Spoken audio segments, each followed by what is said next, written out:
Ahoy! Hashtag Zach here. Today I'm going to tell you about every world war in history. And just a hint, there was more than two.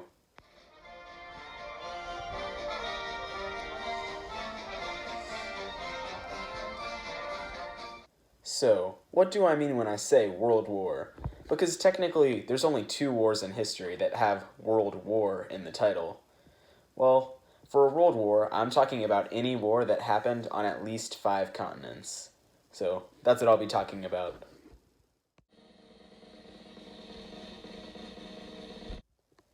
The 9 Years' War took place from 1688 to 1697. It was triggered when the French monarch, King Louis XIV, decided he wanted to flex his military muscles. He started really mobilizing against other European countries, both on the European continent and on colonies across the world, from North America to South America to Africa and even Asia. As you can see, France looks pretty outnumbered in this situation. However, they were by far the richest European country at this time. Most of the fighting took place along France's northern and southern borders, where they actually held the line pretty well. In North America, the fighting was nicknamed King William's War, and that's what it's called in American textbooks to this day. The battle lines really didn't change much, and the natives were heavily involved. A similar thing happened in India, and in Southeast Asia, there was a lot of naval combat, with ships inconclusively fighting over different islands and outposts, without really much changing at all.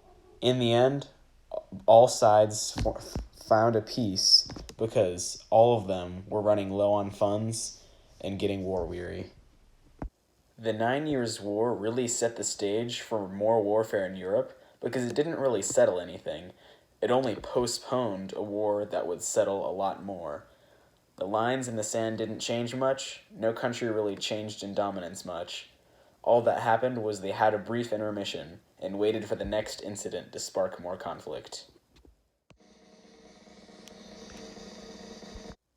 The War of the Spanish Succession took place from 1701 to 1714.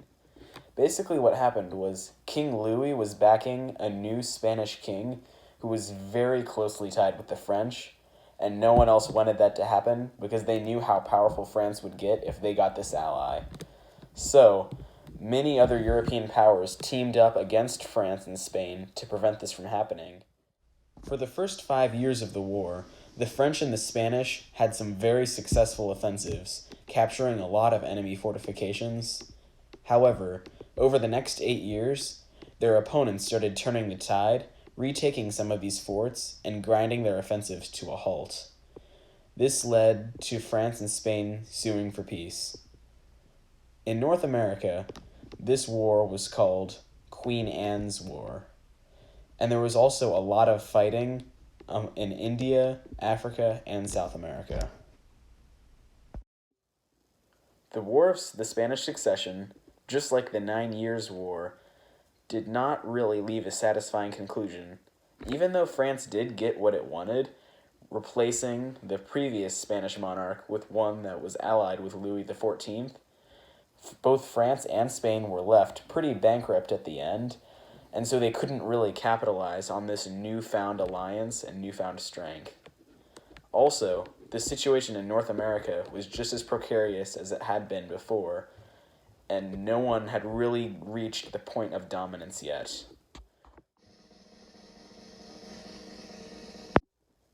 The 7 Years' War took place between 1756 and 1763.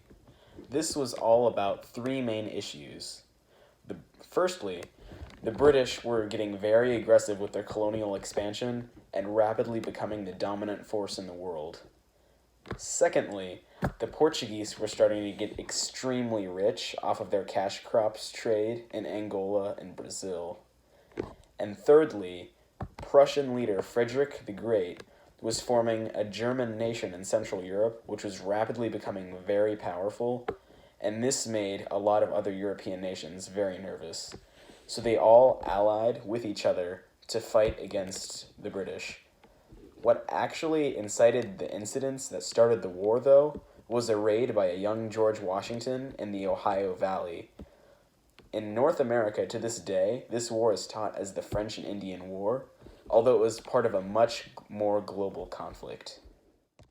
In Central Europe, the Prussians stunned the world by holding off major offensives against the Russians from the east, the Austrians from the south, the French from the west, and the Swedish from the north.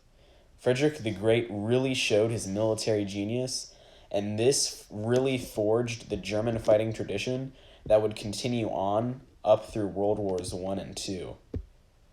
Portugal was really wrecked by this war because even though they maintained the territory of their empire, their vast riches were spent on building a navy to defend their vast colonies.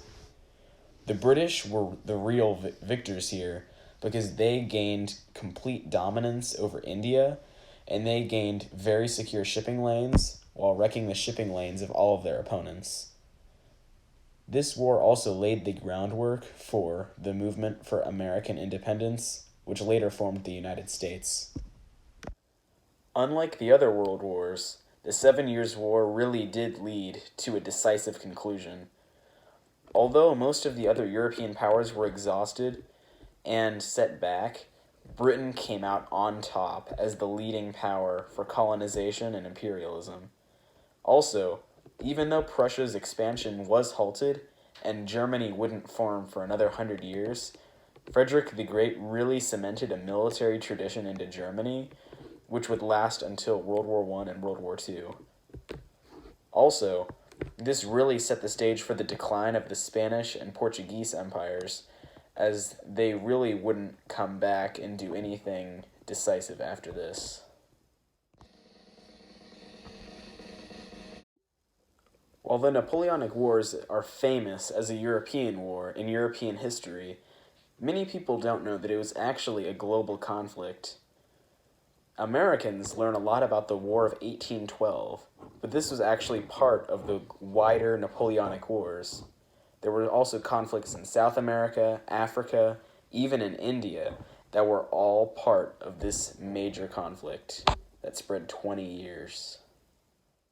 Although the vast majority of fighting happened within Spain, Italy, and territory of what is today Germany, there were major fighting incidents across the world. France fought Britain over control of Egypt. The United States fought Britain for control of Canada. Spain and Portugal fought over control of Brazil and over their border in Europe. Germany and Russia both fought against France for control and dominance in Central Europe. There was also a lot of fighting in East Asia because France temporarily annexed the Dutch provinces of the Spice Islands, now called Indonesia. Britain also had to expend a lot of effort preventing the French from regaining a foothold in India. The Napoleonic Wars were far-reaching in their effects. One thing it did was set the British as the #1 superpower in the world for years to come. Another thing it did was ensure that the United States would never conquer Canada, and it would stay below the border that was set at that time. For another thing, it set British dominance in North Africa as they gained access to Egypt and the Suez Canal, linking them to the Indian Ocean. This leads to another thing, which is India. British conquest and holding of India really proved that they would be the masters of that subcontinent for the rest of that next century.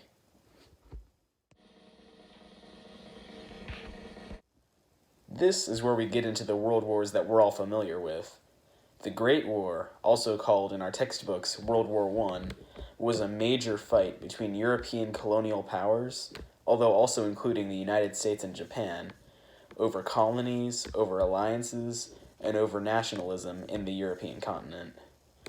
It resulted in a lot of bloodshed and was the first war that used modern technologies such as tanks, planes, chemical warfare, machine guns, and it was also the debut of trench warfare. It was where we learned a lot about what modern warfare looks like and where a lot of people started to realize that war isn't all just glory, it's a lot of gore.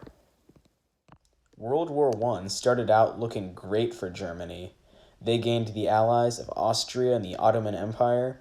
They started conquering little European countries all over the continent, from Belgium to Serbia, even started pushing into Italy, France, and Russia. It did not look good for the Allied powers. They were even evading the forces in the colonies in Africa and Asia of the allies who outnumbered them there. They were really holding their own when they really weren't expected to. However, in 1917, a lot of things happened. Although Russia did drop out of the war, so did the Ottoman Empire, and Austria looked near collapse too. In addition, the United States joined the war, contributing 2 million extra forces to fight against Germany. This was really the push that saved the Allies, and in a stunning turn of events, the Allies forced the Central Powers to surrender without any conditions. The Treaty of Versailles was the greatest failure at peacekeeping in the modern era. Firstly, it didn't address any of the concerns or problems that led to the war in the first place. It didn't break up any of the major empires that had colonies in Africa and Asia, which would mean that there would be lots of confrontations over these in the future. Also, it put all of the blame unfairly on the shoulders of Germany and Austria, leading to breaking up a lot of their territories into independent countries that really shouldn't have been countries in the first place. And it also forced a lot of reparations on Germany to pay, which would really bankrupt the German economy, forcing them into extremism, which would lead them to elect radical fascists that would lead to the next World War. The last war in world history to comprise of fighting on at least 4 continents was what we call in our textbooks World War II, although as we now know, it was the 6th such war to do so. This war saw the rise of fascist powers in Germany, Italy, and Japan as they tried to massively increase over an extremely short period of time. Britain and the Soviet Union fought to maintain the previous status quo. China was fighting to defend itself, as was many other small countries who were being overrun. And the United States eventually got involved following Pearl Harbor, a surprise attack by the Japanese, which led the United States to send massive amounts of war material to the UK, Britain, and the Soviet Union. About half of all war material produced throughout all of World War II was produced just by the United States. It called itself the Arsenal of Democracy and sent massive amounts of supplies to the Allies. In this war, there were 6 major theaters. One was between Germany and the Soviet Union, in which Germany launched the largest land invasion in world history to try to invade the largest continuous country in the modern world. This was very close to being a large success, but at the last moment, Russia's great ally, the Winter, struck the German military where it hurt the most, its supplies. It forced them reeling back, and even though they fought hard over the following years, they couldn't recover what they had lost. The second theater was on the Western Front, between Germany and France. France received a lot of help from Britain at the start, but they still fell. However, several years later, the United States and Britain launched D-Day, a massive assault that swept in, taking it back. The third front was in the Mediterranean, in which Italy launched massive attacks against Egypt to try to gain control of the Suez Canal. These were monumental failures, and Germany had to send large amounts of forces just so that Italy would not be instantly overrun. It still would eventually, but the Germans were able to delay it. The fourth major theater was in China, where Japan launched massive invasions and committed horrible atrocities. At one point towards the end of the war, the Japanese were slaughtering 250,000 Chinese civilians every month. The fifth major theater of war was in the South Pacific, where Japan conquered many resource-rich islands, such as the Spice Islands, for rubber and oil. This also saw them threatening Australia to try to cut it off from its supplies from India and the US, although these were eventually a failure.